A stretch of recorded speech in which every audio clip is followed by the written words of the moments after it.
ጤና ይስጥልን የከበረ ሰላምታችን በመላው ዓለም ሆናችሁ ቃል ስፖርት ዩቲዩብ ቻናላችንን ለምትከታተሉ አድማጮቻችን ሁሉ ይድረስ ብለናል። ከናንተ ሆኖ ቃል ስፖርት ዩቲዩብ ቻናል ለዚህ ሰዓት መርጠን ያሰናዳላችሁን ስፖርታዊ ጥንቅሮች በቅደም ተከተል እያጋራን ቆይታ የምናደርግ ይሆናል። ሳምንታችሁ እንዴት ተጠናቀቀ?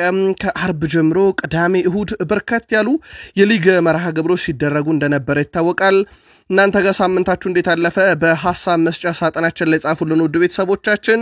እኛ በመረጃ ሰዓታችን የተወሰኑ ሀገራዊ ጉዳዮችን እናነሳለን። ከዛ በባህር ማዶ የመረጃ ሰዓታችን በርከት ያሉ የሊግ ጨዋታዎች ሲደረጉ በተለይም በትልቁ ሲጠበቅ የነበሩ ሁነቶችን ከየስቴዲየሞቹ እናነሳለን። በስፔን ላሊጋ መሪዎቹ መካከል ያለው የነጥብ ልዩነት አሁን መቀራረብ ችሏል።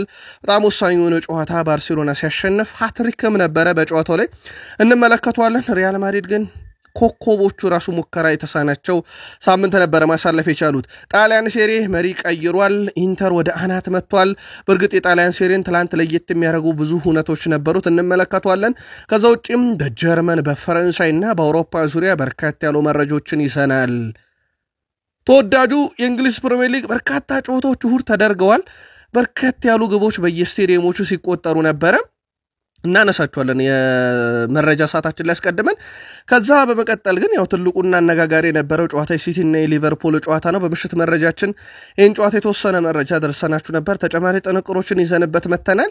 ከዳኝነት ጋር በተያያዘ ነው አሁን ብዙ ዝግብ ያስነሳው ጨዋታ። ለመሆኑ ሌጀንዶች፣ አሰልጣኞች፣ ተጫዋቾች ከዚህ ጉዳይ ጋር በተያያዘ ምን እያሉ ነው?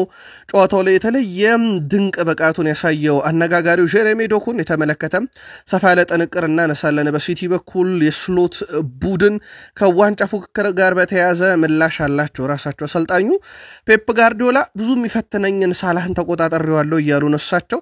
እንዳጠቃላይ በርካታ ነጥቦችን እናነሳለን። ባርሴሎናንም ከዚህ ጋር አያይዘን የምናነሳበት ምክንያት አለን። ሰፋ ያለ ጥንቅር ስለያዝን ሊቨርፑልም ሲቲያንም ቆዩን። በሀሳብ መስጫ ሳጥናችን ላይ ግን ስለ ጨዋታው መልከታችሁን አጋሩን። በሰማዮቹ በዓለም ሻምፒዮኖቹም ዘንድ ተጨማሪ መረጃዎችን ይዘናል። ሳምንቱን በድል ነው ያጠናቀቁት ቼልሲዎች በጣም ወሳኝ ሳምንት ነበረ። በተለይም በደረጃ ሰንጠረዡ ላይ እናነሷለን። የቡድን ዜና ተይዟል። በአርሰናል በኩል እንግዲህ ቡድን ውስጥ የተፈጠረው የጉዳትን ሁኔታ በተመለከተ ተጨማሪ መረጃዎችን ይዘናል። ኖቬምበር 23 በአርሰናል የሚጠበቀው ሌላኛው ቀን ነው። ማይክል አርቴታ የሚሉት ነገር አለ። የቡድኑ ተጫዋች ፔሮ ሄንካፔም ከዚህ ጋር በተያያዘ የሚያነሳቸው ነጥቦች አሉ። ተጨማሪ መረጃዎችን ይዘናል በዚህም ጉዳይ ላይ። በፕሪሚየር ሊጉ ማንቸስተር ዩናይትድን ጨምሮ በርካታ ክለቦች 18 ነጥብ አላቸው። ዩናይትድ ለመሪዎቹ እንዲሁ ቅርብ ነው፣ ግን ከዚህም በላይ መቅረብ ይችል ነበረ። የቡድኑን ቁልፎች ብሪያን ቤሞን፣ ብሩኖ ፈርናንዴዝን እናነሳለን። ከዛ ውጭ ሼላን መንስን የተመለከተ ጥንቅር ይዘናል። በዩናይትድ በኩል ተጨማሪ መረጃዎችን እናነሳለን። በተለይም ከዙርና ወቅታዊ ጉዳዮች ጋር በተያያዘ እስከ ፕሮግራማችን ፍጻሜ ከቆያችሁ እነኝና ሌሎች የተመራረጡ ርዕሰ ጉዳዮችን ታደምጣላችሁ። ላይክ፣ ሰብስክራይብ እና ሼር ማድረግ እንዳይረሳ። ሳምንታችሁ ግን እንዴት አለፈ? በሐሳብ መስጫ ሳጥናችን ላይ ጻፉልን። እኔ ቃል ነኝ እናንተን እያጋራችሁን በድጋሚ መልካም ቆይታ ተመኘን። የኢትዮጵያ ዋንጫ ሁለተኛ ዙር ጨዋታዎች ቀጥለው ይካሄዳሉ። ወደ ቤተሰቦቻችን ከህዳር 3 ጀምሮ መካሄድ ይጀምራሉ። ህዳር 3 አርባ ምንጭ ከተማ ከቅዱስ ጊዮርጊስ፣ ኢትዮ ኤሌክትሪክ ከኢትዮጵያ መድን በአዲስ አበባ ስቴዲየም ሮብ የሚደረጉ ጨዋታዎች ናቸው። የፊታችን ሮብ ህዳር 3። ከዛ በሐሙስ ዕለት በአዲስ አበባ ስቴዲየም ይቀጥላል። ሀዲያ ሆሳዕና ከነገሌ አርሲ፣ ባህር ዳር ከተማ ከሸገር ከተማ፣ አዳማ ከተማ ከኢትዮጵያ ቡና ይጫወታሉ። ይህ ሐሙስ የሚደረግ ጨዋታ ነው። እንደዚሁ ሐሙስ ሐዋሳ ዩኒቨርሲቲ ስቴዲየም ላይ ኢትዮጵያ ንግድ ባንክ ከሲዳማ ቡና፣ ድሬዳዋ ከተማ ከሐዋሳ ከተማ፣ መቀለ ሰባ እንደርታ ከፋሲል ከነማ ይጫወታሉ። አስቀድሞ ሮቡ ሐዋሳ ዩኒቨርሲቲ ላይ ወላይታ ዲቻ ከወልዋሎ ዓዲግራት ዩኒቨርሲቲ ይጫወታሉ። ሌላ ሮብ የሚደረግ አንድ ጨዋታ አለ። ሐዋሳ አርቲፊሻል ስቴዲየም ላይ ቤንች ማጂ ቡና ከጋሞ ጨንቻ ጋር ይጫወታሉ። ሐሙስ ምድረገነት ሽረ ከመቻል፣ ሐረር ከተማ ከአቃቂ ቃሊቲ ክፍለ ከተማ፣ ንብ እግር ኳስ ክለብ ከየካ ክፍለ ከተማ፣ ጅማ ስቴዲየም ላይ ሐሙስ የኢትዮጵያ ዋንጫ ሁለተኛ ዙር ጨዋታ ሀላባ ከተማ ከቦዴቲ ከተማ፣ ሰሜን ሸዋ ደብረ ብርሃን ከአዲስ ከተማ፣ ቢሾፍቱ ከተማ ከደሴ ከተማ ጋር ጨዋታቸው እንደዚሁ የሚያደርጉ ይሆናል። የኢትዮጵያ ፕሪሚየር ሊግ የአምስተኛ ሳምንት ሁሉ መርሃ ግብሮች ተደርገው ተጠናቀዋል። ሐዋሳ ላይ የነበሩ አምስቱን ጨዋታዎች ካየን ወላይታ ዲቻ ከመቀለ ሰባ እንደርታ 2-2፣ ሲዳማ ቡና ምድረገነት ሽረን 1-0፣ ድሬዳዋ ከተማ ወልዋሎ ዓዲግራት ዩኒቨርሲቲን 2-1፣ ሐዋሳ ከተማ ከኢትዮጵያ ንግድ ባንክ 1-1 ሲለያዩ ብቸኛው ሐዋሳ ላይ ያለ ግብ የተጠናቀቀው ጨዋታ መቻል ከፋሲል ትላንትና ያደረጉት 0-0 የተጠናቀቀ ጨዋታ ነበረ። አዲስ አበባ ስቴዲየም ላይ የነበሩ የአምስተኛ ሳምንት አምስት ጨዋታ ሁለቱ በ0-0 አቻ ውጤት ነው የተጠናቀቁት። ኢትዮ ኤሌክትሪክ ከነገሌ አርሲ 0-0፣ ኢትዮጵያ መድን ከአርባ ምንጭ ከተማ 0-0 ሲጠናቀቁ በአቻ ውጤት የተጠናቀቀው ሌላኛው ጨዋታ ትላንትና ሸገር ከተማ ሀዲያ ሆሳዕና ጋር 1-1 የተጠናቀቀው ጨዋታ ነው። ከዛ ውጪ ቅዱስ ጊዮርጊስ ባህር ዳር ከተማን 3-1 ሲያሸንፍ፣ አዳማ ከተማ ኢትዮጵያ ቡናን 1-0 ያሸነፈበት ደግሞ እነኚህ በአዲስ አበባ የነበሩ ጨዋታዎች ናቸው። የአምስተኛ ሳምንት መርሃ ግብሮች ተደርገው ከተጠናቀቁ በኋላ ያሬድ ብሩ ከሐዋሳ ከተማና አቤል ያለው ከቅዱስ ጊዮርጊስ 4-4 ግቦችን በማስቆጠር መሪ ናቸው። በረከት ግዛው ከፋሲል ከነማ፣ ጌታነህ ከበደ ከሐዋሳ ከተማና መሐመድ አበራ ከመቻል 3-3 ግብ ይዘው ከፍተኛ ግብ አስቆጣሪነትን ይመራሉ። የኢትዮጵያ ፕሪሚየር ሊግ ሙሉ የደረጃ ሰንጠረዡን ከተመለከትን ከአምስት ጨዋታ በኋላ በእርግጥ አራት ጨዋታ የተጫወቱ ሁለት ቡድኖች አሉ፣ ቅዱስ ጊዮርጊስና እንደዚሁ ሸገር ከተማን ጨምሮ ማለት ነው። እነኚህ ቀሪ ጨዋታዎችን ሲያደርጉ በፕሪሚየር ሊግ የተወሰነ የደረጃ ሰንጠረዥ ለውጥ ሊያመጣ ይችላል። እንደዚሁም በኢትዮጵያ ፕሪሚየር ሊግ ላይ እንደ ኢትዮጵያ መድን ያለ ቡድን 3 ጨዋታ ብቻ ያደረጉበትም አጋጣሚ ስላለ ብዙ መሻሻሎችን ልናይ እንችላለን። በተቀረው ግን አምስተኛ ሳምንት ላይ ሲዳማ ቡና በ12 ነጥብ በብቸኝነት ይመራዋል። መቻል 11 ነጥብ ይዞ ሁለተኛ፣ ኢትዮ ኤሌክትሪክ 11 ነጥብ በግብ ክፍያ ሶስተኛ፣ ፋሲል ከነማ በተመሳሳይ 11 ነጥብ በግብ ክፍያ ተበልጦ አራተኛ ደረጃ ላይ ተቀምጧል። ሐዋሳ ከተማ አምስተኛ በ10 ነጥብ፣ ከዛ ቅዱስ ጊዮርጊስ 6፣ አዳማ ከተማ 7፣ ድሬዳዋ ከተማ 8፣ ኢትዮ ንግድ ባንክ 9፣ ባህር ዳር ከተማ 10፣ ኢትዮጵያ መድን 11፣ ሸገር ከተማ 12፣ ምድረገነት ሽረ 13፣ ኢትዮጵያ ቡና 14፣ ነገሌ አርሲ 15፣ አርባ ምንጭ ከተማ 16፣ ሀዲያ ሆሳዕና 17ኛ፣ መቀለ ሰባ እንደርታ 18ኛ፣ ወላይታ ዲቻ 19ኛ፣ ያምናው እዚሁ ግርጌ ላይ የነበረው ወልዋሎ ዓዲግራት ዩኒቨርሲቲ ዘንድሮም 20ኛ ነው። ወደ ባህር ማዶ ተሻገርን። የካታላኑ ክለብ ባርሴሎናን እናስቀድም። ባርሴሎና ትላንትና ሴልታ ቪጎ ጋር ጨዋታ አድርጎ ነበር። ለተመልካች አዝናኝ የነበረ ጨዋታው በባርሴሎና 4-2 አሸናፊነት ተጠናቋል። ሮቤርት ሌዋንዶስኪ ገና 10ኛው ደቂቃ ላይ በፍጹም ቅጣት ምት መሪ ያደረጋቸው። ከዛ ወዲያው አልቢትሩ ፊሽካ ነፍተው ጨዋታው እንዳስጀመሩት ካሪየራ 11ኛው ደቂቃ ላይ ሴልታን አቻ ያደረገ። ከዛ በኋላ መልሶ ሮቤርት ሌዋንዶስኪ 37ኛው ደቂቃ ላይ የባርሴሎናን መሪነት ወደ 2-1 አሳደገም። ኢግሊያሲስ 43ኛው ደቂቃ ላይ አቻ ያደረጋቸው። ከዚህ በኋላ ግን ተራው ፍጹም የባርሴሎና ነበረ። ላሚን ያማል አልቢትሩ በጨመሩት ተጨማሪ ደቂቃ 45ኛው ደቂቃ ተጠናቆ ጭማሪው 4ኛው ደቂቃ ላይ 3-2 አድርጓቸው ረፍት ወጡ። ሲመለሱ ሮቤርት ሌዋንዶስኪ 73ኛው ደቂቃ ላይ ተጨማሪ ግብ አክሎ ሃትሪክ ሰራ። ፍራንኪ ዲዮንግ በሁለተኛ ቢጫ ካርድ 95ኛው ደቂቃ ላይ ከባርሴሎና በኩል በቀይ ካርድ ወጣ። ጨዋታው ላይ ከነበሩ ሁነቶች ውስጥ ባርሴሎና ነጥቡን 28 ሲያደርስ ሴልታ እዛው 13 ላይ ነው። ከኢንተርናሽናል ብሬክ በኋላ ቅዳሜ ዲፖርቲቮ አላቬስ ከሴልታ ቪጎ እንዲሁም ባርሴሎና ከአትሌቲኮ ቢልባኦ ይጫወታሉ። አንድም ተጫዋች በላሊጋ የማርከስ ራሽፈርድን ያክል አሲስት የለውም። አሁን ራሽፈርድ 6 ጎል 7 አሲስት ለባርሴሎና በዚህ ዓመት አለው። በጣም ድንቅ ፈራሚያቸው ማለት ይቻላል። በእርግጥ ተጫዋቹን ኮንትራት ቋሚ ለማድረግም ቀጣይ ክረምት ይጠበቃል። እስከዛ ሰዓት ድርድር ማድረግ አይፈልጉም። ያው የውል ማፍረሻው ወይም የሚያስፈርሙበት ሂሳብ ባንቀዙ ስለተካተተ ማስፈረም ከፈለጉ ቀጣይ ክረምት ላይ ገንዘቡን ለዩናይትድ መክፈል ብቻ ነው የሚጠበቅባቸው። ላሚን ያማል ቀስ በቀስ እየተመለሰ ይመስላል ወደ ቀደመ ነገሩ። አሁን ትኩረቶች ሁሉ ሜዳ ላይ ሆነዋል። 1 ጎል አስቆጠረም፣ 2 ኢላማውን የጠበቀ ሙከራ፣ 64 ኳሶችን ለቡድን አጋሮቹ በትክክል አቀበለ፣ 99 ኳሶችን ነክቷል። 100% ኳስ ረጅም ወደ ሳጥን ውስጥ ያሻገራቸው ኳሶች ስኬታማ ነበሩ። 100% ታክሎቹ ስኬታማ ነበሩ። 5 ኳስ መልሶ ነጥቋል። 5 የመሬት ላይ ግንኙነቶችን እንደ ለማድረግ ችሏል። ላሚን ያማል በመጨረሻ 3 ጨዋታ ብናይ ኤልቼ፣ ክለብ ብሩጅ እና ሴልታ ቪጎ ላይ የክለብ ብሩጅ የአውሮፓ ሻምፒዮንስ ሊግ ነው። በሁሉም ላይ ግብ አስቆጥሮባቸዋል። ያ ከሜዳ ውጭ የነበረው ህይወቱ በጣም አሳሳቢ ነበርና በርካቶችም ወዴት እየሄደ ነው ላሚን ያማል ሲሉ ነበረ። ግን ደግሞ ባርሴሎናዎች ከአሰልጣኙ ጀምሮ በርካቶች ከጎኑ ነን እያሉ ድጋፍ ሲሰጡ የነበረው ሁዋን ላፖርታ ከሃንሲ ፍሊክ ጋር ጠርተውም የመከሩት ተጫዋች አሁን የተሻሻለ ይመስላል። ትላንትና ሃንሲ ፍሊክ ለስፔን ብሔራዊ ቡድን ላሚን ያማልን በጥንቃቄ ያዙልን ማለታቸውን ነግረናችሁ ነበር። ካሴዶ ትላንትና ጉዳት አጋጥሞታል። ለዛ ነበረ በዳኒ ኦልሞ የተተካው። የጉዳት ነገር ግን በጣም አሳሳቢ ነው። የጨዋታው ኮከብ የነበረው ሮበርት ሌዋንዶስኪ ሲሆን በጨዋታው ላይ አጠቃላይ የተሰጠው ሬቲንግ ወደ 9.6 ነው። ሃትሪክ ሰርቷል። ላሚን ያማል ወደ 8.5 ሬቲንግ ተሰጥቶታል። ማርከስ ራሽፎርድ ትላንትና 2 አሲስት ነበረው። ወደ 9 አካባቢ ነው ሬቲንግ የተሰጠው። ድንቅ ተጫዋቾች አሉት ከፊት መስመር ላይ። በእርግጥ የራፊኒያ መመለስ ደግሞ በትልቁ ገና የሚጠበቀው ጉዳይ ነው። ባርሴሎና ከ1994 በኋላም ለመጀመሪያ ጊዜ ሴልታ ቪጎ ላይ 4 ግቦችን በባላይ ዶስ ማስቆጠር ችሏል። ከሜዳ ውጭ በተደረገ ጨዋታ ማለት ነው። እንዳጠቃላይ ትላንትና በጨዋታው ላይ ባርሴሎና ፍጹም የበላይ ነበሩ ማለት ይቻላል። በኳስ ቁጥጥር እንኳን በናይ 61 በመቶ የኳስ ቁጥጥር ነበራቸው። ግብ ማስቆጠር ንጻሬ ከ3.1 በላይ ነው የባርሴሎና። በብዙ መመዘኛ ባርሴሎና ጨዋታው በእጃቸው ነበረ። ተወጥተውታል ማለት ይቻላል። ይሄም ከሪያል ማድሪድ ጋር ያላቸውን ነጥብ አቅርቦታል። እንመለስበታለን። ሌሎች መርሃ ግብሮች ነበሩ። በማሎርካና በሄታፌ መካከል የነበረው ጨዋታ በማሎርካ 1-0 አሸናፊነት ተጠናቋል። ሚውሪክ 14ኛው ደቂቃ ላይ ብቸኛውን የጨዋታውን ልዩነት ፈጣሪ ግብ ከመረብ ማዋሃድ ችሏል። ሌላኛው ተጠባቂ ጨዋታ የነበረው ቫሌንሺያ ከሪያል ቤቲስ ያደረጉት ጨዋታ ነበረ። ጨዋታው 1-1 በሆናቸው ውጤት የተጠናቀቀው ራይጆ ለቫሌንሺያ 82ኛው ደቂቃ ላይ ያደረጋቸው። አስቀድሞ ሪያል ቤቲስ በሄርናንዴስ 74ኛ ደቂቃ ግብ ይመራ ነበረ። ግን ግቧ ረጅም ደቂቃ መዝለቅ አልቻለችም። ከ8 ደቂቃ በላይ መዝለቅ አልቻለም። የሪያል ቤቲስ መሪነት በጨዋታው ላይ አቻ መውጣት ችሏል። ምናልባት ትላንት ምሽት የነገርናችሁ ግን ተጨማሪ መረጃ ለማንሳት ያክል አትሌቲኮ ቢልባኦም ድል ያደረገበት ምሽት ነበረ። 1-0 በሆነ ውጤት አትሌቲኮ ቢልባኦ ድል አድርጓል።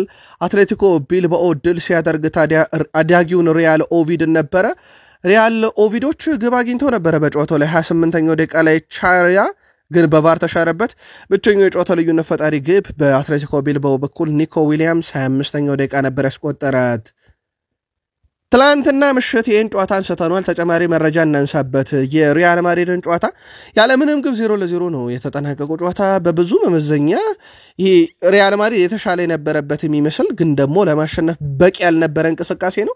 ኬሊያን ምባፔ እንኳን ያ የኤል ክላሲኮ ግብ አስቆጥሮ ቫር ተሽሮበት አስቆጥሮም የጸደቀለት ፍጹም ቅጣት ምትም ስቶ አነጋጋሪ የነበረው ኬሊያን ምባፔ ትላንትና ግን አንድም ኢላማውን የጠበቀ ሙከራ ከሪዮ ቫልካኖ ጋር ሳያደርግ ነው ከሜዳ የወጣው። ይህም በመሪዎቹ መካከል ያለው ነጥብ ልዩነት እንዲያጠብ የሆነበት ነበረ። ሪያል ማድሪድ በዚህ ሳምንት በጣም ደካማ አቋም ከኢንተርናሽናል ብሬክ በፊት ያሳየበት ነበር። ላሊጋውን እንዳጠቃላይ ሪያል ማድሪዶች በ31 ነጥብ ይመሩታል። ባርሴሎና ነጥቡን 28 አድርሶታል። ወደ ቤተሰቦቻችን በሁለቱ ክለቦች መካከል ያለው የነጥብ ልዩነት ወደ 3 ዝቅ ብሏል። ቪላሪያል በ26 ይከተላል። አትሌቲኮ ማድሪድ በ25 አራተኛ፣ ሪያል ቤቲስ በ20 ነጥብ 5ኛ ነው። ኤስፓኞል በ18 ነጥብ 6ኛ። ወራጅ ቀጠና ውስጥ ዢሮና፣ ሌቫንቴና አዳጊው ሪያል ኦቪድ ያውም ሪያል ኦቪድ ግርጌ ነው የሚገኘው የሳንቲ ካዞሮላ ቡድን ነው። መምጣታቸው አነጋጋሪ ነበር። አሁን በመጡበት ሊወርዱ ጫፍ ያሉ ይመስላሉ። ኦልሞስት ከላሊጋው 12 ጨዋታ ያላቸው 8 ነጥብ ብቻ ነው። በዛ ላይ 13 የግብ ዕዳ አላቸው። ከሪያል ኦቪድ በላይ የግብ ዕዳ ያለበት ክለብ የለም። በእርግጥ ዢሮና 13 አለበት። የሳንቲ ካዞሮላ ቡድን ሪያል ኦቪድ ዘንድሮ የሚተርፍ አይመስልም። ለማንኛውም ላሊጋውም በ12ኛ ሳምንት ከኢንተርናሽናል ብሬክ በፊት በዚህ መልኩ ተጠናቋል። በጣሊያን ሴሪኤ 11ኛ ሳምንት መርሃ ግብር ኢንተር ሚላን ከላዚዮ ጋር ያደረጉትን ጨዋታ 2-0 በሆነ ውጤት ድል አድርጓል። ትልቅ ጨዋታ ነበረ። ኢንተር ግን ጨዋታውን ድል አደረገ። ላውታሮ ማርቲኔስ 3ኛው ደቂቃ ላይ መሪ ያደረጋቸው፣ ቦኒ 62ኛው ደቂቃ ላይ የኢንተርን የመሪነት ደረጃ 2-2 አደረሰ። በእርግጥ በኢንተር ሚላን በኩል ተጨማሪ ግቦችን በጨዋታው ላይ አግኝተው ነበር፣ ግን ያው በቫር ተሻረባቸው እንጂ ኢንተሮች የጨዋታውን የአሸናፊነት ልዩነት ወደ 3-2 ከፍ ማድረግ ችለው ነበር፣ ግን በቫር ተሻረባቸው። ለማንኛውም ጨዋታውን ኢንተር 3-2 ማሸነፉን ተከትሎ የደረጃ ሰንጠረዡ ላይ አናት መቀመጥ ይችላል 24 ነጥቦችን ይዞ። ላዚዮ በ15 ነጥብ 9ኛ ነው። ቀጣይ ከኢንተርናሽናል ብሬክ በኋላ ስንመለስ ኢንተር ሚላን ከኤስ ሚላን የሚላን ደርቢ እሁድ ቀን ነው የሚደረገው። እዛው እሁድ ላይ ላዚዮ ከሊቼ ጋር ጨዋታቸውን እንዲያደርጉ በጣሊያን ሴሬ መርሃ ግብር ተይዞላቸዋል። በጣሊያን ሴሬ ሮማ ከዩዲኔዜ ጋር ያደረጉትንም ጨዋታ 2-2 በሆነ ውጤት ሮማዎች ድል አድርገዋል። በሮማ በኩል ሁለቱን የማሸነፊያ ግቦች በጨዋታው ላይ 42ኛው ደቂቃ ላይ ፔሌግሪኒ እንደዚሁም 61ኛው ደቂቃ ላይ ሺሊክ አስቆጥረው ጨዋታውን 2-2 በሆነ ውጤት ድል አድርጓል። ሮማ ማሸነፉን ተከትሎ በጣሊያን ሴሬ ሰበሰባቸውን ነጥቦች 24 እንደዚሁ ማድረስ ችሏል። ዩዲኔዜ ነጥቡ ከ15 ፈቅ አላለም፣ 10ኛ ደረጃ ላይ ነበረ በጊዜያዊነት። እንመለስበታለን በእርግጥ ደረጃ ሰንጠረዡን። ሌሎች ትላንትና የነገርናችሁ ግን ልናስታውሳችሁ በጣሊያን ሴሪ ያልተጠበቀ ውጤት ቦሎኛ ናፖሊን 2-2 ድል አድርጎታል። ዲላንግ እና ሉችሚ 2 ግቦችን በጨዋታው ላይ ያስቆጥሯል። ናፖሊ በውድድር ዘመኑ 3ኛ ሽንፈቱ ነው። ናፖሊ 2 ነጥብ አለው። ቦሎኛ ነጥቡን 21 ያደረሰበት ጨዋታ ነበረ። ሌሎችም ጨዋታዎች ነበሩ። ጄኖዋ ከፊዮረንቲና 2-2 የተጠናቀቀ ጨዋታ ምሽት በስፋት ያነሳነው ጨዋታ ነበረ። ያልተጠበቀ ውጤት በጣሊያን ሴሪ ያየንበት ሳሱሎ አታላንታን 3-2 ያሸነፈበት ጨዋታ ነበረ። ይህም ከምሽት መረጃችን ውስጥ ይጠቀሳል። የጣሊያን ሴሪኤ በዚህ መልኩ ከተጠናቀቀ በኋላ የ11ኛ ሳምንት ኢንተር ሚላን በ24 ነጥቦች የጣሊያን ሴሪኤ መሪነቱን ተረክቧል። በእርግጥ በግብ ክፍያ ልዩነት ብቻ ነው ከሮማ ያለው። ሮማ በተመሳሳይ 24 ነጥብ ሁለተኛ ስፍራ ላይ ተቀምጧል። ኤስ ሚላን በዚህ ሳምንት እንግዲህ ደረጃ ሰንጠረዡ ላይ 22 ነጥቦችን ይዞ ወደ 3ኛ የተንሸራተተበት ነው። ናፖሊም ሌላ የውጤት ማሽቆልቆል ውስጥ የገባበት ሳምንት ነበር፣ 22 ነጥቦችን ይዞ 4ኛ። ቦሎኛ ግን መጥቷል፣ 21 ነጥቦችን ይዞ 5ኛ ደረጃ ላይ ተቀምጧል። ስለዚህ የዚህ ሳምንት መሪ ደግሞ ኢንተር ሆኗል። አምና ለስኩዴቶ ክብርም ለአውሮፓ ሻምፒዮንስ ሊግም ጫፍ የደረሰ ቡድን ነበረ። በኋላ ላይ ግን ሁለቱንም በአንዳንድ ጨዋታ ምክንያት አጥቷቸው ነበር። ዘንድሮስ ኢንተር ስኩዴቶን ግን መምራት ጀምረዋል። የጀርመን ቡንደስሊጋ እሁድ 3 ጨዋታዎችን አይተናል። አንደኛው አይንትራክ ፍራንክፈርት ከሜንዝ ያደረጉት ጨዋታ ነበረ። ዱዋን 81ኛው ደቂቃ ላይ ለአይንትራክ ፍራንክፈርት ግብ አስቆጥሮ ጨዋታው በዛው 1-2 በሆነ ውጤት ተጠናቋል። ትላንት ምሽት ዘግይተው ከነበሩ የቡንደስሊጋ ጨዋታዎች ውስጥ አንደኛው ነው። ሌላኛው መርሃ ግብር ስቱትጋርትን ከኦግስቡርግ ያገናኘ ጨዋታ ነበረ። ጨዋታው በባለሜዳው ስቱትጋርት 3-2 አሸናፊነት ተጠናቋል። ሚትላስታንድ 18ኛው ደቂቃ ላይ ኡንዳቭ 39ኛው እና 80ኛው ደቂቃ ላይ ሶስቱን የስቱትጋርት ግቦች ሲያስቆጥሩ ለኦግስቡርግ ከሽንፈት ያልታደገች ግብ 8ኛው ደቂቃ ላይ ራይደር እንደዚሁም 26ኛው ደቂቃ ላይ ማሳንጎ አስቆጥረው ነበረ፣ ግን ቡድናቸውን ከሽንፈት አልታደጉም። ባለሜዳው ስቱትጋርት 3-2 አሸንፏል። ምናልባት ከምሽት ጨዋታ ለማስታወስ ያክል ፍራይቡርግ ሴንት ፖሊን 2-1 በሆነ ውጤት ሲያሸንፍ ሱዙኪ 40ኛው ደቂቃ ላይ፣ ኤግስቲን 50ኛው ደቂቃ ላይ ለፍራይቡርግ ሁለቱን የማሸነፊያ ግቦች ሲያስቆጥሩ ለሴንት ፖሊን ከሽንፈት ያልታደገች ብቸኛ የጨዋታ ግብ ኦፔ 69ኛው ደቂቃ ላይ አስቆጥሮ ነበር። ቡንደስሊጋው በዚህ ሳምንት ባየር ሙኒክ ነጥብ የጣለበት፣ ዩኒየን በርሊን ደግሞ ነጥብ ያስጣለው ክለብ ሆኖ የሳምንቱ ትልቅና አነጋጋሪ አጀንዳ ነበረ። ለማንኛውም ባየር ሙኒክ ግን መሪነቱን አሁንም በእጁ ነው ያለው። ነጥቡን 28 በማድረስ አንደኛ ነው። አርቢ ላይፕዚግ በ22 ነጥብ ሁለተኛ፣ ቦሩሲያ ዶርትመንድ በ21 ነጥብ ሶስተኛ፣ ስቱትጋርት በ21 ነጥብ በተመሳሳይ አራተኛ ናቸው ከ10ኛ ሳምንት በኋላ። ኤሮፕ ሊግ ላይ ባየርን ሊቨርፑሰን በ20 ነጥብ 5ኛ፣ እንዲሁም ኮንፈረንስ ሊግ ላይ ሆፈኔም በ19 ነጥብ 6ኛ ናቸው። በወራጅ ቀጠና ውስጥ ሜንዝ 17ኛ፣ ሃይደኔም 18ኛ ግርጌው ላይ ሲገኙ፣ በጥሎ ማለፍ ወራጅ ቀጠና ውስጥ ሴንት ፖሊን ይገኛል። ነኚህ የጀርመን ቡንደስሊጋ 10ኛ ሳምንት መርሃ ግብሮች ከተደረጉ በኋላ ያለው የደረጃ ሰንጠረዥ ነው። ከኢንተርናሽናል ብሬክ በኋላ ቡንደስሊጋ ይቀጥላል። በፍራንስ ሊግ ፓሪስ ሳን ዠርሜን ትልቁን ጨዋታ ድል አድርጓል። ብዙ የተፈተነበት ጨዋታ ነበረ። የመጨረሻዎቹ ደቂቃዎች በጣም ወሳኝ ነበሩ። በዚህ ጨዋታ ላይ ፓሪስ ሰን ዠርሜን 3-2 በሆነ ውጤት ነው ጨዋታውን ድል ያደረገው። እንግዳው ቡድን ፓሪስ ሰን ዠርሜን በዛየር ኤምሬ 26ኛ ደቂቃ ግብ መራ።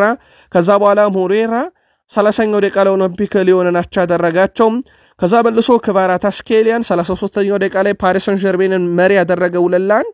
ከዛ 50ኛው ደቂቃ ላይ ሜትላንድ ናይልስ አቻ ያደረጋቸው ኦሎምፒክ ሊዮንን። ከዛ በኋላ በጨዋታው ላይ 93ኛው ደቂቃ ላይ በኦሎምፒክ ሊዮን በኩል ታግሊያፊኮ በሁለት ቢጫ ካርድ ከሜዳ ወጣ። የቁጥር ልዩነት መጣ። ከሁለት ደቂቃ በኋላ ኔቬዝ የፓሪስ ሰን ዠርሜንን የማሸነፊያ ግብ ባለቀ ደቂቃ አስቆጠረ። በደረጃ ሰንጠረዡ ላይ ፓሪስ ሰን ዠርሜን ከአናት እንዲቀመጥ ያስቻለው ውጤት ነበረ፣ ነጥቡን 27 በማድረስ። በፓሪስ ሰን ዠርሜን በኩል ሊካንግ መቶኛ ጨዋታውን ለፓሪስ ሰን ዠርሜን እንደዚሁ ያደረገበት ነበረ። በጨዋታው ላይ ቪታኒያ የጨዋታው ኮከብ ተብሎ እንደዚሁ መመረጥ የቻለበት በጣም አስደናቂ ምሽት ነበረ ማሳለፍ የቻለው። ሌሎችም መርሃ ግብሮች ነበሩ። ሜትስ ከኒስ ያደረጉት ጨዋታ ነበረ። ሜትስ 2-1 በሆነ ውጤት ድል ያደረገበት ጨዋታ ነበረ። መሪዎቹ ኒስ ነበሩ። ገና በ35ኛው ደቂቃ ላይ ባስቆጠረው ግብ ይመሩ ነበረ። በኋላም ላይ ግን ሃይን በፍጹም ቅጣት ምት 53ኛው ደቂቃ ላይ ለሜትስ አቻ ያደረጋቸው። ከዛ ዲያሎ 84ኛው ደቂቃ ላይ የሜትስን የአሸናፊነት ግብ አስቆጥሮ ሜትስ ጨዋታውን 2-1 በሆነ ውጤት እንደዚሁ ድል ማድረግ የቻለበት መርሃ ግብር ነበረ። አንገርስን ከኦግዤር ያገናኘው ጨዋታ በአንገርስ 2-0 አሸናፊነት ተጠናቋል። አክፓ 71ኛው ደቂቃ ላይ በራሱ መረብ ላይ ኦግዤሩ ተጫዋች አስቆጠረ። ፒተር 87ኛው ደቂቃ ላይ ቀሪ ግብ አስቆጥሮ አንገርስ ኦግዤርን 2-0 በሆነ ውጤት እንደዚሁ በትላንትናው ዕለት በፍራንስ ሊጋ ድል አድርጎታል። በተመሳይ 2-0 የተጠናቀቀው ስትራስቡርግ ሊልን ገጥሞ 2-0 አሸንፏል። ኢማንጋ ይሄ ተጫዋች በቼልሲ ታስታውሱታላችሁ፣ ወደፊት ስሙን ያዙት። በጣም አስደናቂ ተጫዋች 33ኛውና 62ኛው ደቂቃ ላይ ግብ አስቆጥሮ 2-0 ስትራስቡርግ ድል አደረገ። የቼልሲ እህት ክለብ እንደሆነ ይታወቃል። ይህ ቡድን ትላንት ምሽት የነገርናችሁ ግን እናስታውሳችሁ፣ ሎሪየንት ከቱሉዝ 1-1 በሆናቸው ውጤት ተጠናቋል። ሁለቱም በፍጹም ቅጣት ምት ነው ጨዋታው ግብ የተቆጠሩት። ግብ በማስቆጠር ሎሪየንት ቀዳሚ ነበሩ። ፓይግስ 44ኛው ደቂቃ ላይ በፍጹም ቅጣት ምት መሪ ሲያደርጋቸው፣ ለቱሉዝ ሲዲቤ 65ኛው ደቂቃ ላይ በፍጹም ቅጣት ምታቻ አድርጓቸው ጨዋታው 1-1 በሆናቸው ውጤት ሲጠናቀቅ የፍራንስ ሊጋን ፓሪስ ሰን ዠርሜን በ27 ነጥብ ይመራል። ማርሴይ በ25 ይከተላል። ሌንስ በ25 ሶስተኛ ነው በተመሳይ ነጥብ። ስትራስቡርግ ነጥቡን 22 አድርሶ ወደ አራተኛ መጥቷል። ሊል በ20 ነጥብ አምስተኛ ደረጃ ላይ ተቀምጧል። የፍራንስ ሊጋ ከ12ኛ ሳምንት በኋላ ያለው የደረጃ ሰንጠረዥ ይህንን ይመስላል። የተወሰኑ ተጠባቂ የደረጃ ሰንጠረዦችን ብቻ ላይ ማድረስ በሳውዲ ፕሮ ሊግ አልናስር አሁንም መሪ ናቸው። በ24 ነጥብ ይመራሉ። አልታውን በ21 ይከተላል። አልሂላል በ20 ነጥብ ሶስተኛ ነው። አልቃዳሽያ በ17 ነጥብ አራተኛ። አልአህሊ በ16 ነጥብ አምስተኛ ናቸው። የሮናልዶ ቡድን አልናስር እየመራ ነው። ምናልባት በአውሮፓ ዙሪያ በትልቁ የሚጠበቁት ሁለት በሴቶች ሊግ ባርሴሎና ሴቶች በ27 ነጥብ ይመራሉ። ሪያል ማድሪድ ሴቶች በ23 ይከተላሉ። ሪያል ሶሴዳድ በ23 በተመሳይ ሶስተኛ። አትሌቲኮ ማድሪዶች በ1 ነጥብ አራተኛ እያለ ይቀጥላል። በሴቶቹ የላሊጋ ጨዋታ በሴቶቹ እንግሊዝ ውስጥ ሲቲ መሪነቱን ተረክቧል። ውድ ቤተሰቦቻችን ከቼልሲ ተረክቧቸዋል። በ1 ነጥብ ይመሩታል። ቼልሲ በ20 ነጥብ ሁለተኛ ናቸው። ዩናይትድ በ17 ነጥብ ሶስተኛ፣ አርሰናል በ15 ነጥብ አራተኛ፣ ቶትናም በ15 ነጥብ በተመሳይ አምስተኛ እያለ ይቀጥላል። ይህ በአውሮፓ ዙሪያ የሚጠበቁ ሊጎች በሳምንቱ ከተደረጉ በኋላ ያለው የደረጃ ሰንጠረዥ ነው። ወደ ተወዳጁ የእንግሊዝ ፕሪሚየር ሊግ የሰዓቱና የዕለቱ ጥንቅሮቻችን ደግሞ እንሻገር። ውድ ቤተሰቦቻችን ከፕሪሚየር ሊግ የመረጃ ሰዓታችን ጋር ቃል ስፖርት ላይ ናችሁ። መልካም ቆይታ ተመኘን። ትላንት በበርንማውዝ እና አስቶን ቪላ ጨዋታ ብዙ ያልተጠበቀ ነበረ። አስቶን ቪላ 4-0 በሆነ ውጤት በርንማውዝን አሸንፏል። ቦአንዲያ በጣም አስደናቂ ግብ 25ኛው ደቂቃ ላይ፣ ኦናና 40ኛው ደቂቃ ላይ፣ ባርክሌ 77ኛው ደቂቃ ላይ፣ ዶኒ ማለን 83ኛው ደቂቃ ላይ ግብ አስቆጥረው ነው 4-0 በርንማውዝን ያሸነፉት። ስለ ጨዋታውም ቅዳሜ ምሽት የነበረ መረጃ ሰዓታችን ላይ ሰፋ ያለ ጥንቅር አንስተናል። ሌላኛው በሴልኸርስት ፓርክ ስቴዲየም ክሪስታል ፓላስ ከብራይተን ያደረጉት ጨዋታ 0-0 በሆናቸው ውጤት ተጠናቋል። ይህ ጨዋታ ለፋቪያን ሁዝለር 100ኛ ጨዋታቸው ነበረ በ32 ዓመታቸው ነው። ይህንንም በምሽት መረጃችን ሰፋ ያለ ጥንቅር አንስተንበት ነበር። ሌላኛው መርሃ ግብር ከነበሩት ውስጥ ብሬንትፎርድ ከኒካስል ያደረጉት ጨዋታ ያልተጠበቀ ውጤት ነው። ብሬንትፎርድ 3-1 ሲያሸንፍ ሃርቬ ባርነስ መሪ አድርጎ ነበረ ኒካስልን፣ ግን ኬቨን ሼድ ኢገር ቲያጎን ሁለት ግቦችን አስቆጥረው በተከታታይ። በእርግጥ ኢገር ቲያጎ 78ኛው ደቂቃ በፍጹም ቅጣት ምት 95ኛው ደቂቃ ላይ በጨዋታ ላይ ነው ያስቆጠረው። የኬቨን ሼድን ግብ ጨምሮ 3-1 በሆነ ውጤት እንደዚሁ ትላንትና ድል ማድረግ የቻሉበት ነው። በተመሳይ 3-1 የተጠናቀቀ ጨዋታ አለ በኖቲንግሃም ፎረስት እና በሊድስ ዩናይትድ መካከል የነበረ ጨዋታ ነው። ሉካስ ንሜንቻ ልክ እንደ ኒካስል ብሬንትፎርድ እንደመራው ሁሉ እንዲመሩ አድርጓቸው ነበር። ግን በተመሳይ 3-1 ኖቲንግሃም ሲያሸንፍ ከተመሪነት ተነስቶ ሳንጋር 15ኛው ደቂቃ ላይ፣ ሞርጋን ጊብሷች 68ኛው፣ ኤሊዮት አንደርሰን በፍጹም ቅጣት ምት 91ኛው ደቂቃ ላይ ያስቆጠሯቸው ግቦች በጨዋታው ኖቲንግሃም ፎረስትን ከመመራት ተነስቶ ድል እንዲያደርጉ የሻን ዳይክም የአሰልጣኝነት ዘመናቸው ሁለተኛ ድል ሲገኝ በፕሪሚየር ሊጉ ደግሞ የመጀመሪያ ድላቸው እንደዚሁ ያሳኩበት ምሽት ነበረ። በመላው ዓለም በጉጉት ሲጠበቅ ነበረ የኢታዱ ጨዋታ ሲቲ ከሊቨርፑል።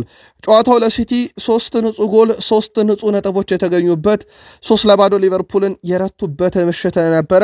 ግብ በማስቆጠር ረገድ ኤርሊንግ ብሮት ሃላንድ አስቀድሞ ፍጹም ቅጣት ምት ሳተ 13ኛው ደቂቃ አካባቢ ማማርዳሽቪሊ ያዳነበት። ከዛ በኋላ 29ኛው ደቂቃ ላይ በጭንቅላቱ በጣም አስደናቂ ግብ አስመለከተን። ጎንዛሌዝ 45ኛው ደቂቃ ተጠናቆ በጭማሪ 3ኛው ደቂቃ ከረፍት በኋላ ጀሬሚ ዶኩ 63ኛው ደቂቃ ላይ ሌላ በጣም አስደናቂ ግብ አስቆጥሮ በጨዋታው ላይ በነገራችን ላይ ኤክስጂያቸው የግቦቹ በጣም ዝቅተኛ ነው። አስቆጥሮም እንግዲህ 3-0 አሸንፈዋል።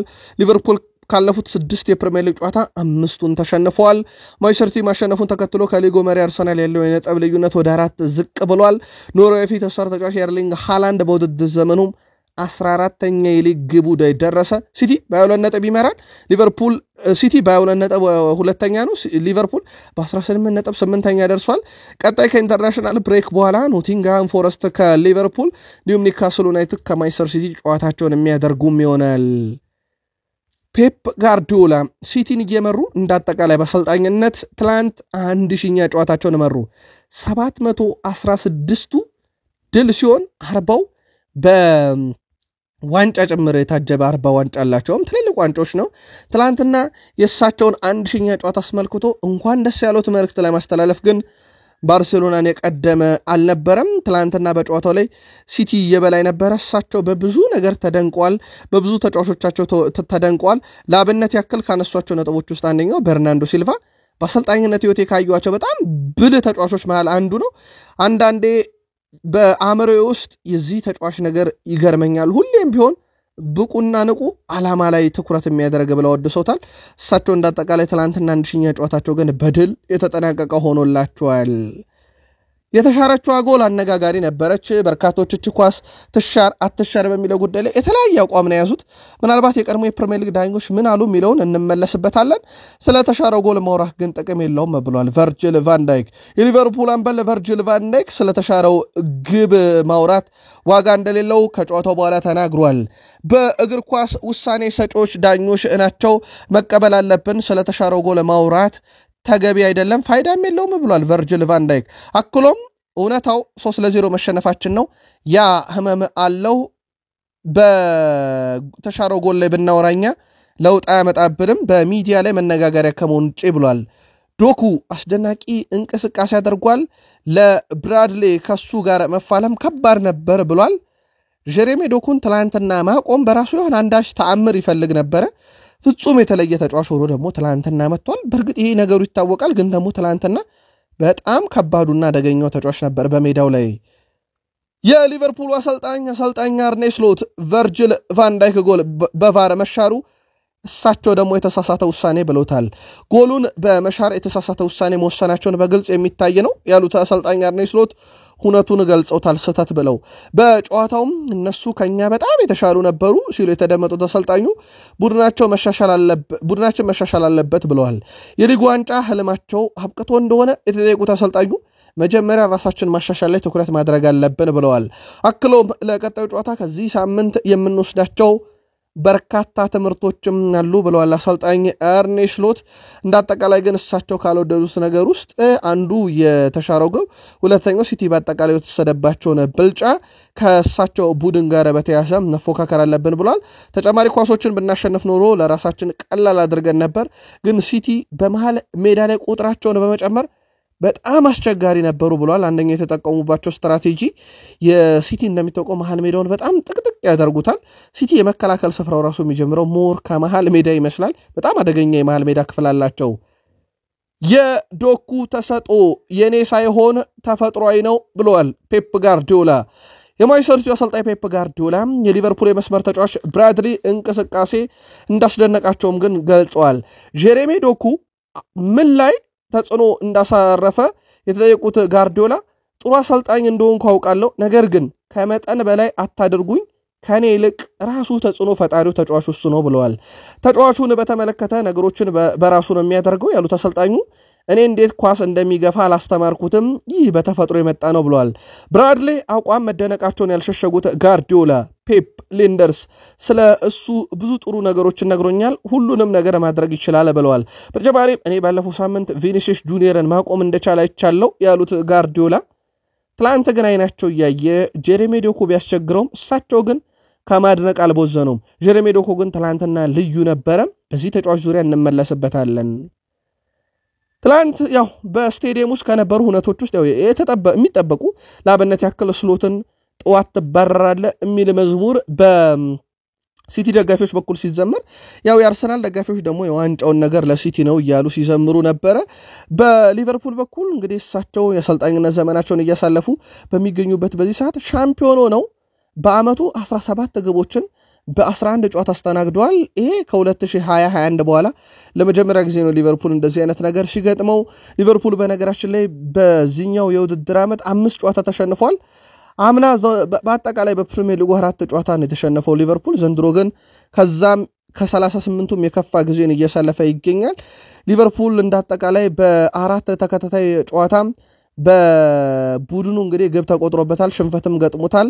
ይሄ በኬኒ ዳግሊሽ 2012 በኋላ ለመጀመሪያ ጊዜ ነው ቡድኑ በ4 ተከታታይ ጨዋታ ሽንፈት ሲገጥመው፣ በተለይም ከሜዳ ውጪ ባደረጋቸው ጨዋታዎች ላይ። በጨዋታው ዙሪያ ቨርጂል ቫን ዳይክ በተለይም የመጀመሪያው አጋማሽ ከባድ ነበር። ተጫዋቾቻችን ጫና መፍጠር ከብዷቸው ነበረ። ብዙ አደገኛ እድሎችን እንዳገኙ አላምንም፣ ነገር ግን ዶኩ በጣም ጥሩ ተጫዋች ነው እና ለኮነር ብራድሊ የፈተነብን እሱ ነው ብለዋል። በሁለተኛው አጋማሽ ግን በጣም ጠንክረን መስራት ነበረብን፣ በኳስ ቁጥጥር የተሻለን ነበረን፣ ነገር ግን ጫናችን በቂ አልነበረም፣ ወጥነት ማግኘት መቀጠል ነበረብን ብለዋል በጨዋታው ላይ። አሁን ወደ ኢንተርናሽናል ብሬክ እናመራለን ያለው ቨርጂል ቫን ዳይክ ጤናማ ሆነን መቆየትና ከዛ በኋላ ለከባድ ጊዜ ዝግጁ መሆን አለብን ብለዋል። ተስፋ መቁረጥ አንፈልግም፣ ህዳር ወር ነው፣ እናም ለረጅም የውድድር ዘመን እና ለትልቅ ነገር መዘጋጀት አለብን ብለዋል። በእርግጥ ለሊቨርፑል ይሄ የኖቬምበር ወር የመጀመሪያና የኦክቶበር ወር አጠቃላይ በጣም ከባድ ጊዜ ነው። ለአርሰናል እንደው መሪነቱን የሚያሰፋበት ከባድ ጊዜ ነው ብለን ነበር። ከሊቨርፑል ጋር ያለውን አስፍቷል። ሲቲ ግን ደርሶበታል። ፔፕ ጋርዲዮላ 550ኛ ጨዋታ በሲቲ 338ኛ ድል በሲቲ ከዚህ በፊት 79 አቻ 83 ሽንፈት 70.5% የማሸነፍ ንጻሬ ያላቸው። እንደ አጠቃላይ እሳቸው ከሲቲ ዋናው ቡድን ባርሴሎና ባየር ሙኒክ እስከ ባርሴሎና ቢ ቡድን 1000 ጨዋታ 716 ድል 156 አቻ 128 ሽንፈት 71.6% የተጫወቱትን ጨዋታ የሚያሸንፉ አሰልጣኝ ሆነው ተመልክተናቸዋል። በጣም ትልቅ የሚባል ቁጥር ነው። በነገራችን ላይ ጨዋታው ላይ ግን ብዙ አከራካሪ ነጥቦች ስላሉ እንመልከተው። የመጀመሪያው ጄሬሚ ዶኩ በማካሊስተር ላይ ሰራው ጥፋት አንደኛው መከራከሪያ የሆነ ሲሆን ቫር ለተመሳሳይ አይነት ሁነቶች ተመሳሳይ ውሳኔ ወስንም የሚል ነው። ይህም ከዚህ በፊት በቫር አንድ የሲቲ ግብ ጸድቆ ነበረ። በተመሳሳይ እንደዚህ የኦፍሳይድ ላይን ውስጥ ተጫዋች ቆሞ የጸደቀ ግብ ነበረ። ትላንትና የተመሳሳይ አይነት እንቅስቃሴ የሊቨርፑል ኳስ ተሽሯል። ይህ ሁለቱ አጋጣሚ በጣም አጨቃጫቂ ነበሩ። ፍጹም ቅጣት ምቱ ኮንታክቱ ከጄሬሚ ዶኩ ማካሊስተር ላይ ከሰራው ጥፋት አንጻር የትኛው ሞር አደገኛ ጥፋት ነው የትኛው ያሰጣል የሚለው መከራከሪያ ያለ። ጨዋታውን የተመለከታችሁ ግን የእናንተ መልከት አድርሱን። ፔፕ ጋርዲዮላ ሳላ ለዓመታት ቅዠት ሆኖብን ነበር፣ ሁልጊዜም በእሱ እንመታ ነበረ፣ ምክንያቱም ልዩ ተጫዋች ስለሆነ አሁን ግን እሱን የሚገቱ 3 ተጫዋቾች በቦታው አካባቢ ያኑር ያለው ስለዚህ ምንም እድል አልነበረውም ለግራ ተከላካዩ ከሳላ ጋር ከመጫወት የበለጠ አስቸጋሪ ጨዋታ የለም ብዬ ነገርኩት ኦሪየልም ሰምቶይ ነበረ በጣም ጥንቃቄ አድርጎበት ነበረ ሳላህን ማርክ በማድረግ እሱ ብቻ ሳይሆን ሌሎችም 3 ተጫዋቾች በዙሪያ አካባቢ እንዲሆኑ አድርጌያለሁ ስለዚህ ለረጅም ዓመታት ቅዠት የሆነብኝን ተጫዋች ቀጥ አድርጌዋለሁ ብሏል ፔፕ ጋርዲዮላ በርግጥ ሳላ ዘንድሮ እንደ ብቃትም ብዙ የሚነሳበት ጥያቄ እንዳለ ይታወቃል ሊቨርፑል በፕሪሚየር ሊግ ጨዋታ ተከታታይ ጎል ማስቆጠር ሪካርድ 44 ላይ ቆሟል ተከታትሎ ሪካርድ በግብ ማስቆጠር ረገድ 55 ተከታታይ ጨዋታ ጎል ማስቆጠር ሪካርድ አሁንም በአርሰናል እጅ እንደቀጠለ ነው 2001-2002 ላይ የተያዘ ሪካርድ ነው አሁን ሊቨርፑሎች ሪካርዱን 44 በመያዝ ወደ ሁለተኛነት መጥተዋል የአርሰናልን ግን ሊሰብሩ 9 ጨዋታ ሲቀራቸው የሲቲ መረብ ላይ አንድም ግብ አለማስቆጠራቸውን ተከትሎ ይህ ሪካርድ አሁንም በአርሰናል የጸና ሆኗል ኤርሊንግ ሃላንድ በጨዋታውም ግብ አስቆጣሪ ነበር ባለፉት 18 ጨዋታ 28 ግብ 3 አሲስት አንድ ፔናልቲ 31 ጎል ተሳትፎ ነበረው ሃላንድ በዚህ ሲዝን በኢቲሃድ ስቴዲየም ባደረጋቸው የሊግ ጨዋታዎች ከዩናይትድ ጋር 2 ጎል በርንሌይ ላይ 2 ጎል እና 1 አሲስት ኤቨርተን ላይ 2 ጎል በርንማውዝ ላይ 2 ጎል ሊቨርፑል ላይ 1 ጎል እንዳጠቃላይ ኢቲሃድ ላይ ሲጫወት ሃላንድ ግብ ያስቆጥራል ማለት ነው ኤርሊንግ ብሮት ሃላንድ 99 የፕሪሚየር ሊግ ግቦችን ያስቆጥራል የተጫወተው 108 ጨዋታ ብቻ ነው ጀሬሚ ዶኩ የጨዋታው ኮከብ ነበረ ይሄ ብዙ ጥያቄ የሚገባ አይደለም ፍጹም ቅጣት ብታስገኘላችሁ ሃላንድ ቢስተውም በጨዋታው ግብ አስቆጠረ በዛ ላይ እንዴት ያለ አስደናቂ ተጫዋች ነው በብቃት ደረጃ ድሪብሉ ፍጥነቱ አንድ ጎል አንድ ፔናልቲ ያሸነፈው ጀሬሚ ዶኩ የጨዋታው ኮከብ ሲባል 3 የግብ ዕድሎችን ፈጥሯል 3 ኢላማውን የጠበቀ ሙከራ አድርጓል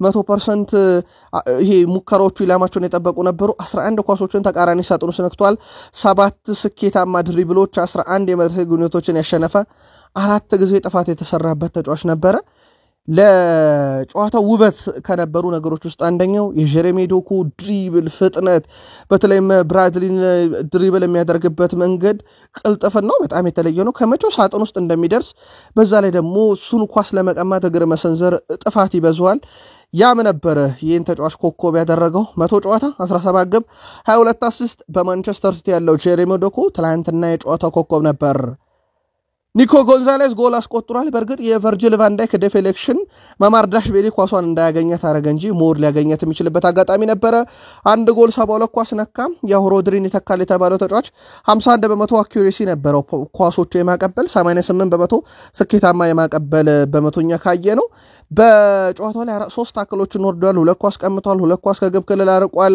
2 ጥፋቶች ተሰርቶበታል 2 ኳስ አቋርጧል 2 ረጃጅም ኳሶቹ ስኬታማ ነበሩ አንድ ሙከራ አድርጓል አንድ አየር ላይ ኳስ አሸንፏል በጣም ወሳኝ ተጫዋች ሆኖ ተመልክተናል ምናልባት የሮድሪ ትክክለኛ ባካፕ ይሆናል ብላችሁ ታስባላችሁ አጋሩን በፍሎሪያን ቬርዝ በኩል ግን ውድ ቤተሰቦቻችን ትላንትና አንድ ስኬታማ ድሪብል ከማድረግ ውጪ ጎል የለ አሲስት የለ ሙከራ የለ ኢላማውን የጠበቀ ሙከራ የለም ክሮስም የለም የአየር ላይ ኳስም አላሸነፈም በፕሪሚየር ሊጉ ፍሎሪያን ቬርዝ 11ኛ ሳምንት ግብ የለ አሲስት የለ የአውሮፓ ሻምፒዮንስ ሊግ ምሽቶቹ ሞር ከፕሪሚየር ሊግ የተሻሉ ናቸው ሪያን ቸርኪም ትላንትና ምን ውስጥም የለበትም ነበር ውድ ቤተሰቦቻችን በርግጥም ተጫዋቹ ከጉዳት ጋር በተያዘውንም ጥያቄ ይነሳበታል የፊትነስ ትላንትና 53ኛው ደቂቃ ላይ ጋርዲዮላ እንደውም በበቃኝ ያስወጥተውታል እንዳጠቃላይ ጨዋታውን ላይ የነበረው እንቅስቃሴ ተጫዋቹ በጣም ዝቅተኛ የሚባል ነበረ ጃልጂ ዳናሮማ 10ኛ ድል አንዳቻ አንድ ሽንፈት ማይሰር ሲቲ የመጨረሻዎቹን ጨዋታ አልተሸነፈም ጃልጂ ዳናሮማ ደግሞ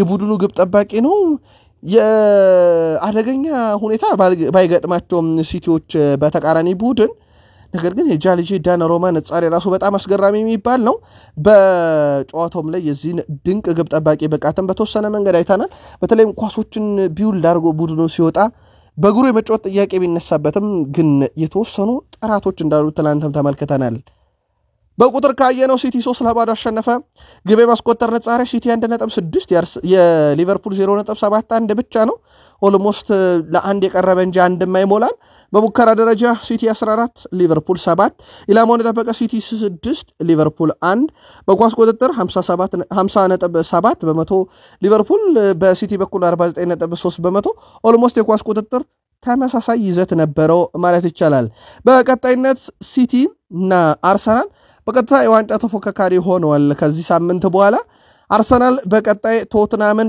በሜዳው ቼልሲን ከሜዳው ውጪ ብሬንትፎርድን በሜዳው አስቶን ቪላን ከሜዳው ውጪ ሲገጥም ሲቲ ቀጣይ ከኢንተርናሽናል ብሬክ በኋላ ኒካስልን ከሜዳው ውጪ ሊድስን በሜዳው ፉልሃምን ከሜዳው ውጪ እንዲሁም ሰንደርላንድን በሜዳው ይገጥማል በነጻሬ ካየነው ሲቲ ቀላል ተጋጣሚ ያለው ከአርሰናል አንፃር ቶትናም ቼልሲ በጣም አደገኛ አስቶን ቪላን ቢሆን ቀላል ቡድን አይደለም በወረቀት ደረጃም ካየነው ለሲቲ ቀላል ተጋጣሚ ከፊቱ የተቀመጡለት ይመስላል በቼልሲ መረጃችን ጆን ቴሪ አሌሃንድሮ ጋርናቾ በተመለከተ እሱ በጨዋታ ላይ ኳስ ሲነካ በጣም ድንቅ ነበር ብሏል በዚህ ሳምንት በተለይም የብቃት ደረጃውን እያሻሻለ ነው ተከላካዮችን እየፈተነ ይገኛል ፈጣን ተጫዋች ነው ከፊቱ ያሉ ስፔሶችን በደንብ ማንበብ ይችላል ይሄም ቀጥተኛ ተጫዋች እንዲሆን አድርጎታል ይህ ተጫዋች በቂ ደቂቃዎችን እያገኘ ከሆነ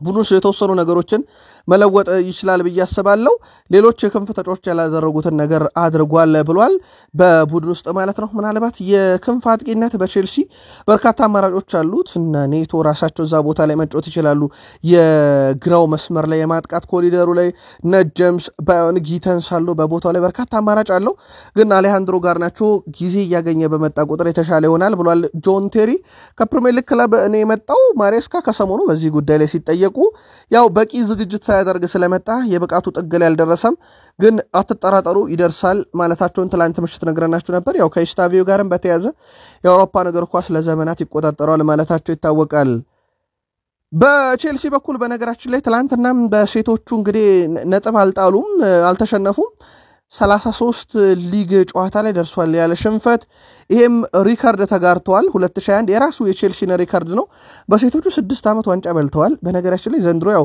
ሲቲ መሪነቱን ተቀብሏቸዋል በአንድ ነጥብ ቢሆን የሴቶቹ ሲቲ ግን ቼልሲ ዘንድሮ በሴቶቹ ተጠባቂ ነው እንዳልኳችሁ ያለፉት 6 ዓመታት በሴቶች ፕሪሚየር ሊግ ቼልሲ የበላይ ነበረ በዚህ የቼልሲን መረጃ ስናነሳ ተጨማሪ ጥንቅር ለቼልሲ ደጋፊዎች ለዓለም ሻምፒዮኖቹ እናድረስ ብለን ነው አርሰናል ምናልባት በተስፋ ደረጃ በትልቁ የሚጠብቃቸው ከኢንተርናሽናል ብሬክ በኋላ ያሉ ሁነቶችን ከጉዳት ስለሚመለሱ ነው በርከት ያሉ ተጫዋቾች አሁን እንግዲህ ኢንተርናሽናል ብሬክ መጥቷል በቀጣይ 14 ቀናት በኋላ በኖቬምበር 23 በለንደን ደርቢ ጨዋታ አርሰናል ይመለሳል ከዛ ከ3 ቀን በኋላ በሻምፒዮንስ ሊጉ በዚህ ዓመት ሽንፈት የሚባል ነገር የማያውቀው ባየር ሙኒክን በጨዋታ አንድ ብቻ በዚህ ሳምንት ከዩኒየን በርሊያቸው ወጣውን ባየር ሙኒክን የሚያስተናግድ ይሆናል ከዛ በጉዳት ላይ ያሉ ተጫዋቾች እስከዛ ይመለሳሉ ተብሎ ይጠበቃል ዮኬሬሽ ሃቨርስ ማርቲኔሊ ኢየሱስ ማዱኬ ኦዴጋርድ በሙሉ ለጨዋታ ዝግጁ ይሆናሉ ተብሎ ነው የሚጠበቀው በተለይም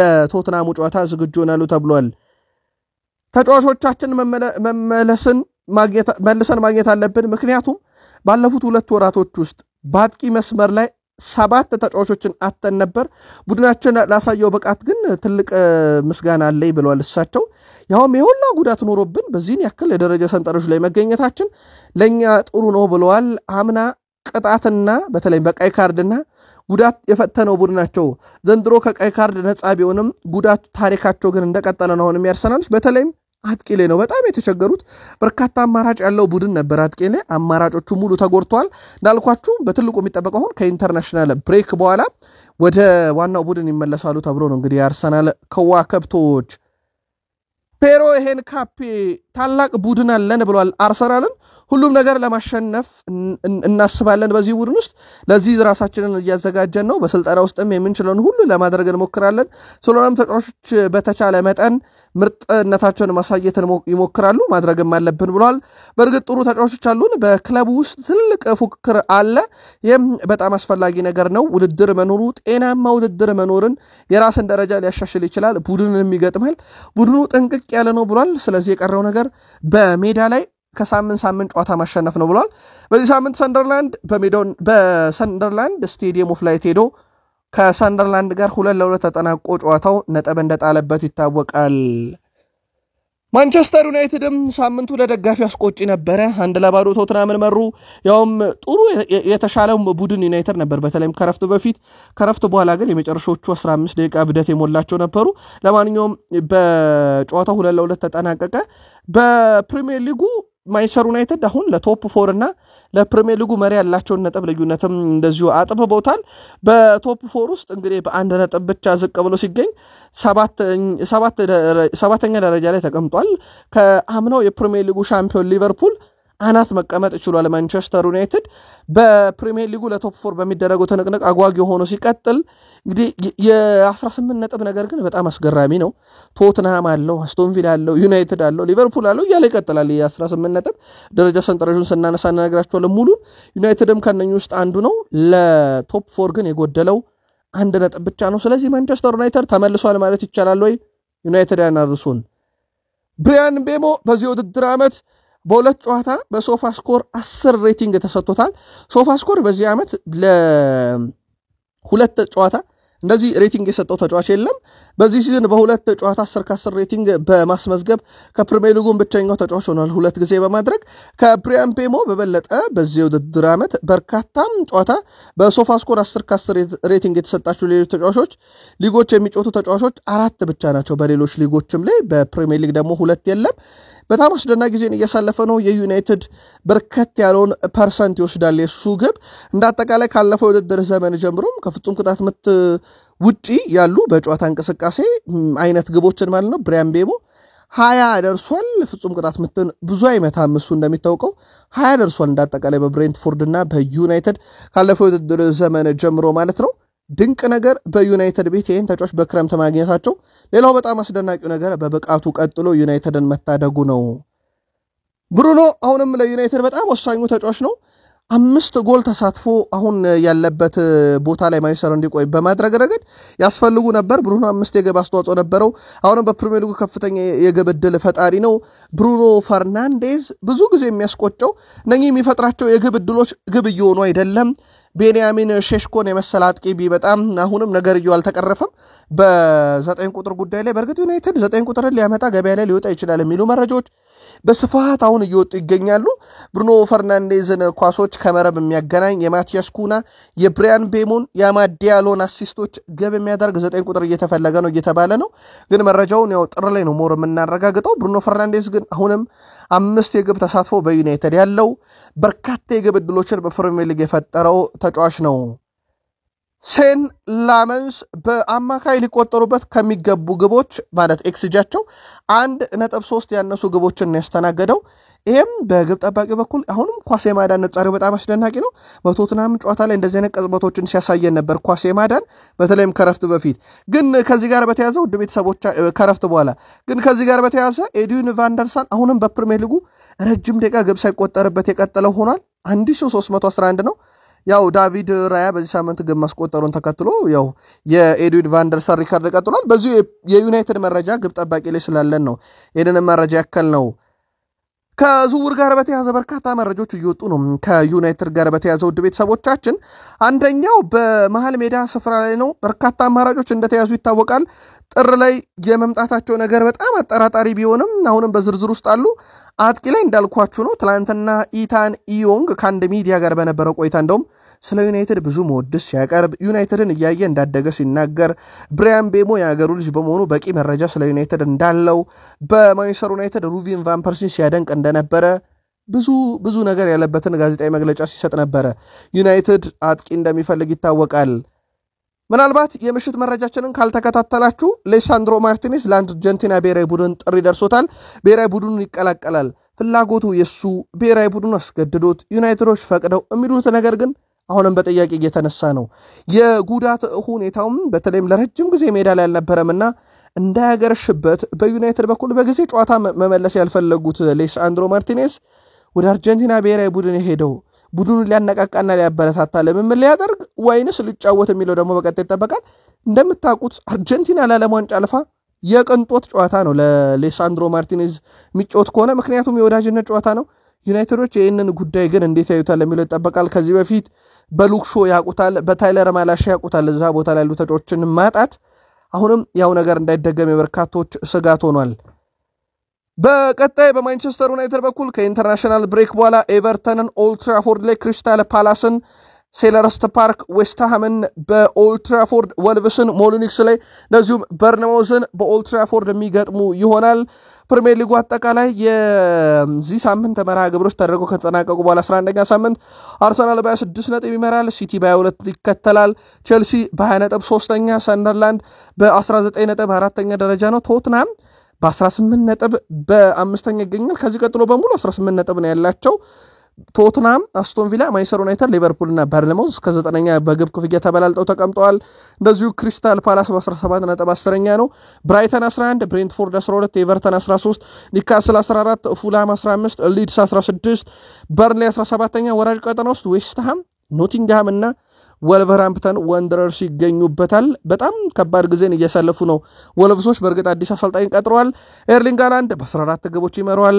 ኢገር ቲያጎ በ8 ይከተላል። አንቶኒዮ ሲሞኔ፣ ዣን ፌሊፔ ማቴታና ዳን ዌልቤክ በ6 ግቦች ቀሪውን ደረጃ ይዘው ይገኛሉ።